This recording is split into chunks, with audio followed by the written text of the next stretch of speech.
السلام علیکم، میں آپ کا میزبان سمیع ابراہیم اور آپ دیکھ رہے ہیں ہمارا یوٹیوب اور فیس بک چینل۔ پچھلے 2-3 ویلاگ سے میں آپ کو یہ بتانے کی کوشش کر رہا ہوں کہ حالات بدل رہے ہیں پاکستان میں، صورتحال تبدیل ہو رہی ہے اور بڑی تیزی سے تبدیل ہو رہی ہے۔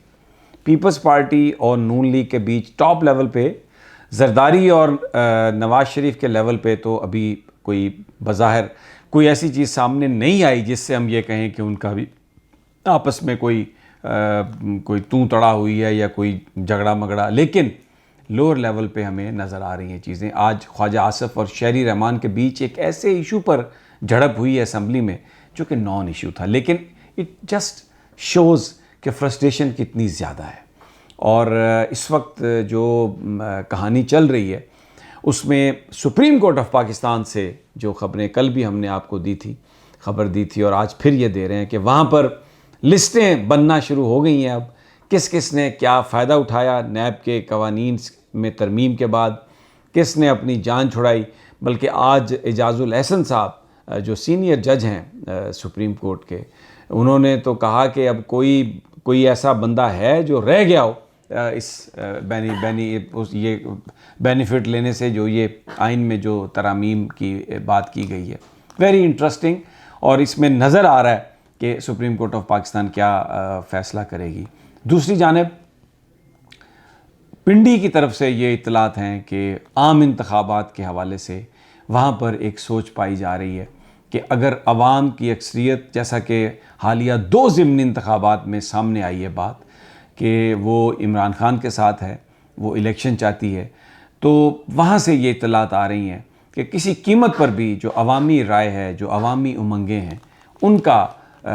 ان کو نظر انداز کرنا کسی طرح سے بھی مناسب نہیں ہو سکتا۔ دوسری جانب اپوزیشن یعنی جو حکومت کے لوگ ہیں، خواجہ آصف نے آج جو گفتگو کی جس میں میں نے آپ کو بتایا شہری رحمان صاحبہ سے تھوڑی بہت ایک گرمی سردی ہوئی، لیکن انہوں نے آج ایک بات جو کہی کہ ہم 2-3 بڑے اہم معاملات ہیں اس وقت، اس میں انہوں نے سوات کا ذکر کیا، اس میں انہوں نے 1-2 اور چیزوں کا ذکر کیا اور کہا کہ ہم بیٹھ کر بات کرنا چاہتے ہیں۔ تو ایسا لگ رہا ہے کہ اب حکومت بھی کھل کر یہ بات کر رہی ہے کہ ہم بات کرنے کے لیے تیار ہیں۔ سپریم کورٹ میں ایک اور بڑی اہم ڈیولپمنٹ ہوئی ہے کہ جو ریکوڈک کا معاملہ تھا، آپ کو پتہ ہے وہ کیا معاملہ ہے، میں اس کی تفصیل بھی بتاؤں گا۔ ایک لارجر 5 ممبر بینچ جو صدارتی ریفرنس ہے ریکوڈک کا سارا معاملہ جو ڈیل ہوئی ہے اب دوبارہ اس کینیڈین کمپنی سے، یہ سونے کے ذخائر ہیں بلوچستان میں، ان کو نکالنے کا جو معاملہ ہے، اور یہ بتایا جاتا ہے کہ کوئی یہ $4-5 بلین کے یہ ذخائر ہیں اور بہت بڑی حد تک پاکستان کی جو اقتصادی صورتحال ہے وہ اس میں سنور سکتی ہے۔ اس معاملے پر یہ بینچ تحقیقات یعنی اپنی سماعت کا آغاز کرے گا، دیکھے گا اس کو کہ یہ معاملہ کیا تھا کیا ہے، اور اب جو ڈیل ہو رہی ہے، جو ڈیل ہوئی ہے اسی کمپنی سے جس کی بنیاد پر انہوں نے جو لا سوٹس فائل کیے ہوئے تھے وہ واپس ہوئے ہیں، کہ اس کا یہ پاکستان کے فائدے میں ہے یا نہیں۔ اور اس میں جو ایک امپورٹنٹ بات ہے، ایک بہت ہی اہم جو اس ایشو میں کہانی ہے کہ جس وقت یہ ریکوڈک میں جو ذخائر ہیں اس کے حوالے سے جب بلوچستان حکومت کے ساتھ ایگریمنٹ ہو رہا تھا، ابتدائی ایگریمنٹ، یہ میں 90s کی بات کر رہا ہوں، تو وہ جو ایگریمنٹ کرانے والی جو لا فرم تھی، اس لا فرم کے ایک بڑے اہم جو رکن ہیں وہ آج ایک بہت ہی اہم عہدے پر فائز ہیں اور بڑی ان کی اہمیت ہے۔ تو یہ جو سارا معاملہ نکلے گا اس میں it will be very interesting to see کہ اس وقت انہوں نے کس کے مفادات کا تحفظ کیا، کتنا تحفظ کیا۔ پھر بتایا جا رہا ہے کہ بعد میں بھی ابھی یہ جو ساری ڈیلنگ ہوئی ہے اسی کینیڈین کمپنی کے ساتھ، تو اس میں بھی ان کا دوبارہ رپورٹڈلی کوئی عمل دخل ہے۔ میں نام سینسٹیوٹی کی وجہ سے نہیں لے رہا، اور وہ جہاں پر تعینات ہیں وہ بھی میں اسی لیے بات نہیں کر رہا کہ میں نہیں چاہتا کہ کوئی کسی طرح کی بھی کوئی کمپلیکیشن ہو اور یہ سمجھا جائے کہ میں خدا نخواستہ میں نے کوئی اس حوالے سے کوئی ایک تاثر بنانے کی کوشش کی ہے۔ اب جناب آ جاتے ہیں اس معاملے پر کہ رات کیا ہوا۔ کل جب خواجہ اظہار الحق نے، جو میں نے اپنے پچھلے ویلاگ میں بھی آپ کو بتایا کہ رابطہ کمیٹی کا معاملہ ہے،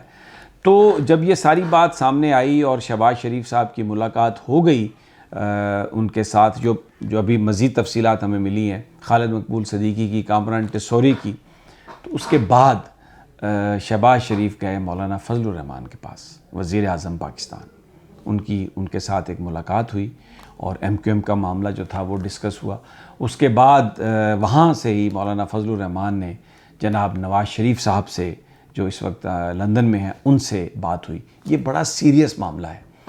ایم کیو ایم کا معاملہ بہت سیریس معاملہ ہے، اور اس میں اصل جو ایگریمنٹ تھا وہ پیپلز پارٹی کے ساتھ ہے ایم کیو ایم کا. نون لیگ اور مولانا فضل الرحمان گارنٹر تھے، لیکن وہ گارنٹی کسی کام نہیں آئی، اس پر کوئی عمل درآمد نہیں ہوا. تو اس کی وجہ سے پاکستان مسلم لیگ نون اور پیپلز پارٹی میں ایک فرسٹریشن آ گئی ہے، کیونکہ جو نون لیگ کے یہاں پر وزراء ہیں ان کو یہ نظر آ رہا ہے کہ ایم کیو ایم اس بات سے ٹوٹ سکتی ہے، ہٹ سکتی ہے، اور پھر ایم کیو ایم اس بات سے بڑی دل برداشتہ ہے کہ جو کرنگی کی سیٹ ہے اس کو جتوانے میں آصف زرداری نے کوئی رول پلے نہیں کیا، کیونکہ وہاں پر ایم کیو ایم کا امیدوار تھا. جبکہ ملیر کی سیٹ جہاں پہ عبدالحکیم بلوچ پیپلز پارٹی کے امیدوار تھے، سندھ پولیس نے بیلٹ باکس توڑ کے، اسپیشل برانچ نے ٹھپے لگا کے ان کو الیکشن جتوایا ہے. اس پر جو مسلم لیگ نون کی قیادت بھی تھوڑی نالاں ہے آصف علی زرداری صاحب سے، پیپلز پارٹی سے، اور ایم کیو ایم تو نالاں ہے ہی ہے. تو ویری انٹرسٹنگ وزارتوں کی آفر کی گئی ہے کہ جی 2-3 وزارتیں ایم کیو ایم کو اور وہ لے لیں، لیکن وہ کہانی بنتی ہوئی نظر نہیں آ رہی ہے. اور اب جو بات اس وقت ہے اس میں اب کیونکہ پنڈی کی طرف سے بھی یہ بات ہے کہ الیکشن اگر ہونے ہیں تو ان کو کروا دینا چاہیے، اور دوسری جانب امریکہ میں جو کرس وان ہیلن نے جو بات کہی ہے، جو امریکی سینیٹر ہیں، جس میں انہوں نے کہا کہ پاکستان میں امریکہ بھی عام انتخابات